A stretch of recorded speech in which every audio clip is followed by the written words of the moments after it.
Bonjour à tous. Dans cet enregistrement, nous allons parler de procédure pénale et plus particulièrement, on va parler de la fouille dans les véhicules, puisque vous le savez, il y a eu beaucoup de flou juridique donc autour de ces thèmes-là, puisque la fouille d'un véhicule peut, dans certains cas, être assimilée à une perquisition.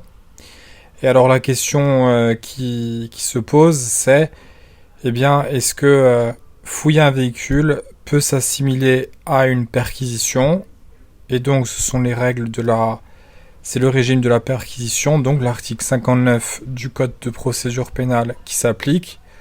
Ou au contraire, est-ce qu'on applique les quelques dispositions spéciales du Code de procédure pénale en matière de fouille? Donc nous allons étudier cela. Donc la question peut être posée d'emblée, est-ce que la fouille d'un véhicule doit se voir appliquer le régime de la perquisition, donc de l'article 59. Nous allons étudier tout ça. Donc, dans cet arrêt, en l'espèce, il s'agissait de plusieurs personnes qui ont été mises en examen. Et cette mise en examen résultait de la fouille donc d'un véhicule où on a trouvé des éléments donc à charge et qui ont conduit à la mise en examen. Alors, le point litigieux dans cet arrêt, c'est que la fouille a été réalisée à 23h20. Or, on le sait, l'article 59 prévoit que les perquisitions et visites domiciliaires ne peuvent être commencées avant 6h et après 21h.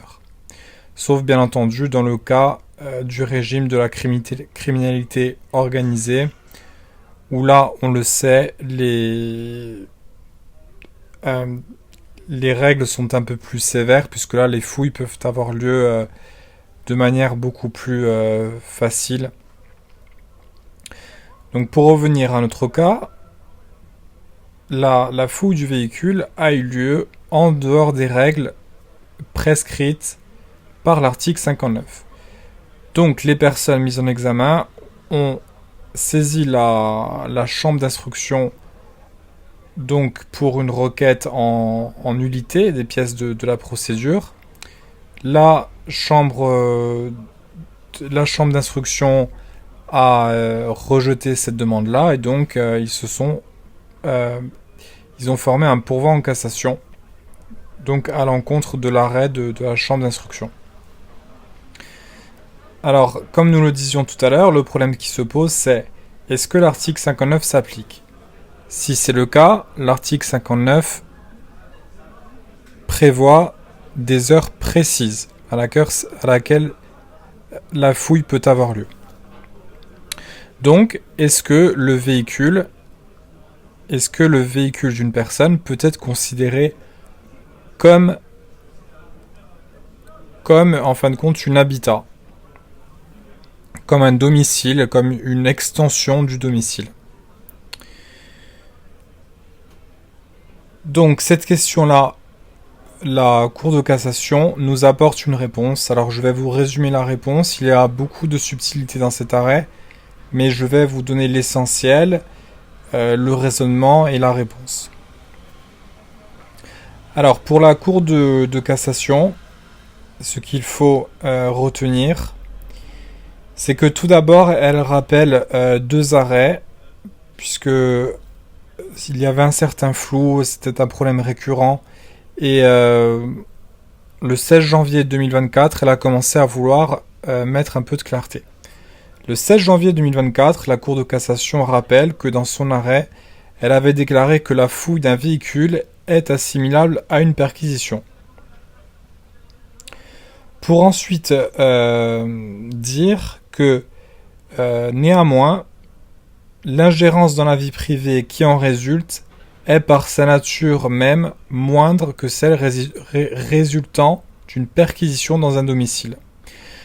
Donc là, dans, dans cet arrêt-là, on voit bien que euh, la, la Cour donc précise que c'est assimilable la fouille à une perquisition dans la mesure où on s'introduit dans un lieu en fin de compte privé et bien délimité. Le véhicule, bon, il y a une portière, un coffre, c'est un lieu clos, tout comme un lieu d'habitation.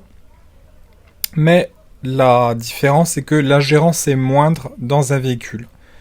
En effet, euh, dans un véhicule, on peut penser que on peut trouver moins d'éléments et moins de matériel eh bien, qui vont révéler la vie privée d'une personne. Au contraire, dans un lieu d'habitation, on va retrouver le lit, on va retrouver tout un tas de choses. Et donc, on considère que la perquisition domiciliaire est beaucoup plus intrusive qu'une fouille. Même si le principe est le même, puisque on s'immisce dans un lieu clos. On vient entrer dans un lieu clos.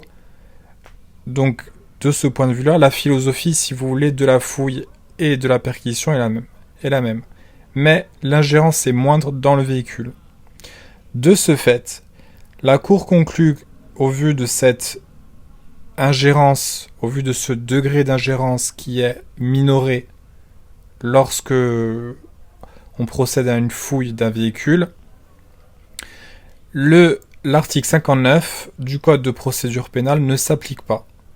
De ce fait, c'est donc en l'espèce, elle va conclure que les policiers ne devaient pas respecter les heures prescrites par l'article 59, à savoir 6h et 21h.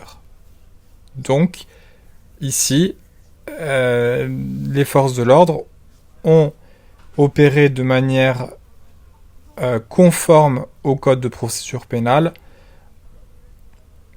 puisque l'article 59 ne s'applique pas. Toutefois, et c'est là que c'est intéressant, la Cour vient nous préciser que si le véhicule s'apparente à un lieu d'habitation, on pense par exemple à une caravane, où vraiment là la personne vit dedans, elle dort tout le temps dans son véhicule, c'est vraiment une extension de son domicile, et bien là le véhicule va être considéré véritablement comme un domicile et on ne parlera plus de fouille, mais vraiment de perquisition dans un domicile. Et là, les forces de l'ordre devront se conformer aux dispositions de l'article 59, notamment, puisqu'il y en a d'autres.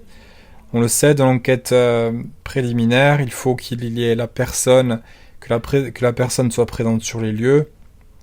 Enfin bref, tout un régime spécifique à la perquisition. Donc, ce qu'il faut retenir de cet arrêt, c'est que un simple véhicule, pour qu'une fouille puisse être effectuée, eh bien, normalement, cela est faisable sans que les forces de l'ordre doivent respecter l'article 59, sauf dans le cas où le véhicule est une extension de la résidence de la personne. Donc vous le voyez, un arrêt assez qui tente de venir un peu clarifier ce flou juridique. Alors il faut savoir, il y a le régime de la fouille des véhicules est assez complexe, puisqu'il n'y a pas de régime général, mais plutôt il y a beaucoup de dispositions spéciales. À ce titre, il y a l'article 78-2-2, ainsi que l'article 78-2-5 du Code de procédure pénale, qui parle de visite des véhicules sur réquisition écrite du procureur de la République, afin de chercher notamment rechercher des armes dans le trafic de stupéfiants.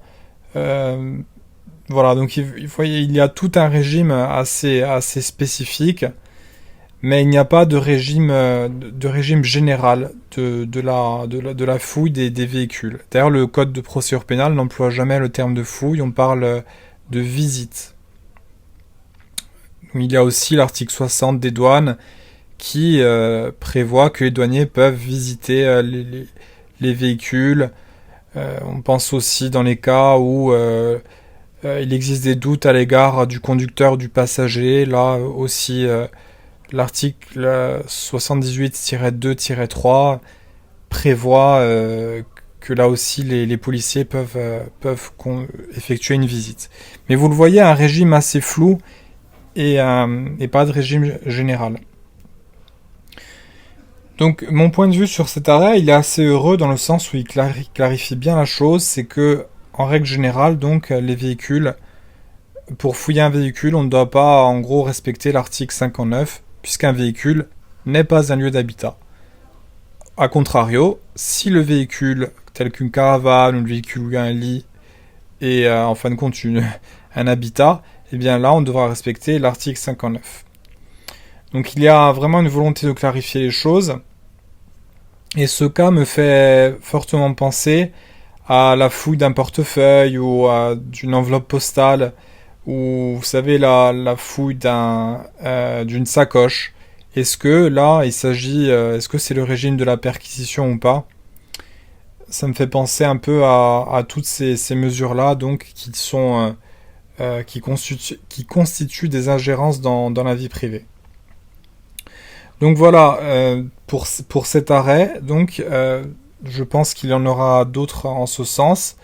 C'est assez positif que la Cour de cassation vienne clarifier le régime de la fouille des véhicules, donc qui est une notion jurisprudentielle en fin de compte, puisque le Code de procédure pénale ne possède pas de régime général. Voilà pour cet arrêt donc du 28 mai 2024. Je vais continuer donc à faire des enregistrements sur ces thèmes-là d'actualité. J'espère que cet enregistrement vous a plu et je vous souhaite une bonne continuation, une bonne chance si vous êtes pendant vos examens ou si vous êtes là simplement pour vous informer de l'actualité juridique. Je vous remercie, vous dis à bientôt. Au revoir.